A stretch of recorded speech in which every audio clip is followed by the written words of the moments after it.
आता पुढे बातमी पार्थ पवार यांच्या संदर्भातली आहे। खरं तर पार्थ पवार यांना आता Y+ दर्जाची सुरक्षा देण्यात आली आहे। उपमुख्यमंत्री अजित पवार यांच्या चिरंजीवावर राज्य सरकार मेहरबान आहे का असा सवाल आता उपस्थित केला जातोय। पुणे पोलीस आयुक्तांनी निवडणुकीच्या काळात महत्त्वाच्या व्यक्तींची सुरक्षा काढलेली आहे। असं असताना उपमुख्यमंत्री अजित पवार यांच्या चिरंजीवांना Y+ सुरक्षा देण्यात आली आहे।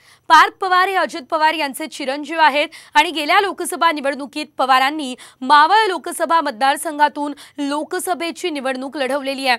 खासदार सुप्रिया सुळे यांनी काही दिवसांपूर्वी पत्र लिहिलेलं होतं आणि युगेंद्र पवार शिवाय रोहित पवार यांना सुरक्षा द्यावी अशी मागणी केलेली होती। तर Y+ दर्जाची सुरक्षा म्हणजे नेमकं काय असतं आपण बघूयात। यात एकूण 11 सुरक्षा रक्षक असतात,